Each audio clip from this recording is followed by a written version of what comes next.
Dans cette vidéo, nous allons nous intéresser aux équations cubiques, c'est-à-dire aux équations de la forme alpha x cube plus bêta x carré plus gamma x plus delta égale 0, où alpha, bêta, gamma et delta sont quatre nombres complexes, alpha étant non nul. D'entrée de jeu, je vais faire comme pour les équations quadratiques, je vais tout diviser par alpha pour me ramener à un polynôme unitaire. J'obtiens alors l'équation suivante. Maintenant, comme tu es plutôt du genre futé, je suis sûr que tu as remarqué que x plus a sur 3 le tout au cube est égal à x au cube plus ax carré plus a carré sur 3x plus a cube sur 27, et ce d'après la formule de Newton. Le début de ce développement ressemble étrangement à celui de notre polynôme, et on peut alors écrire notre équation cubique sous la forme suivante, c'est-à-dire, après simplification, l'équation suivante. Maintenant, tu remarqueras que l'on a ceci. Et donc, le terme du milieu dans le membre de gauche de notre équation s'écrit sous la forme suivante, et notre équation devient alors celle-ci. En posant maintenant y égale x plus a sur 3 et en simplifiant l'écriture, on trouve une expression de la forme y au cube plus py plus q égale 0. Avec P égale B moins A carré sur 3 et Q égale C moins AB sur 3 plus 2A cube sur 27. Maintenant, soyons fous, et supposons que Y s'écrive comme la somme de deux racines cubiques.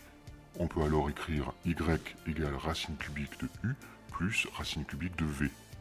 Avec ton œil averti, tu remarques tout de suite avec la formule de Newton donnée précédemment que Y au cube est égal à racine cubique de U plus racine cubique de V le tout au cube, c'est-à-dire U plus V plus 3 racines cubiques de U au carré fois racine cubique de V plus 3 racines cubiques de U fois racine cubique de V au carré.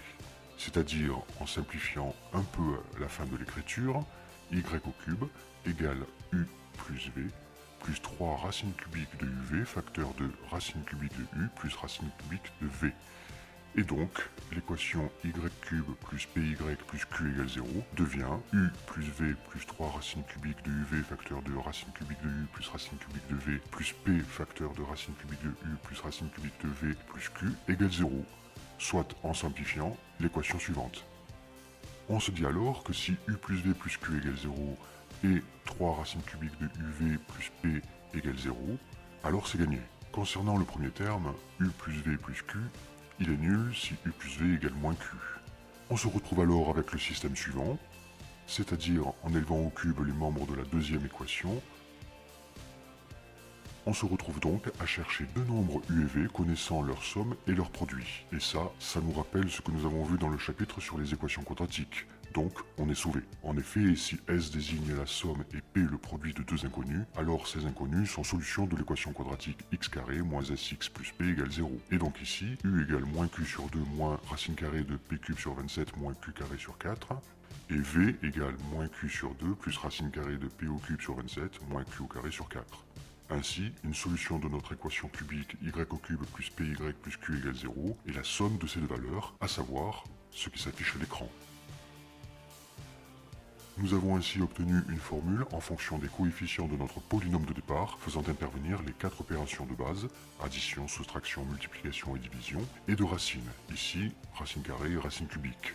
L'équation est donc résoluble par radicaux. Soit dit en passant, cette formule est appelée la formule de Cardan-Tartaglia, du nom de deux mathématiciens italiens du XVIe siècle, Jérôme Cardan et Niccolò Tartaglia. L'histoire de cette formule est très intéressante, mais ce n'est pas le sujet ici. Reprenons maintenant l'équation cubique x cube plus ax carré plus bx plus c égale 0. D'après le théorème de D'Alembert-Gauss, elle admet exactement trois solutions dans l'ensemble des nombres complexes que nous allons noter x1, x2 et x3. Ainsi, x moins x1 facteur de x moins x2 facteur de x moins x3 égale 0. Et en développant le membre de gauche, on obtient l'écriture suivante. En notant S1 qui est égal à x1 plus x2 plus x3, S2 qui est égal à x1, x2 plus x2, x3 plus x3, x1, et S3 qui est égal à x1, x2, x3, x1, x2 et x3 sont aussi les solutions de l'équation x au cube moins s1x carré plus s2x moins s3 égale 0. Et par identification, on a le système suivant.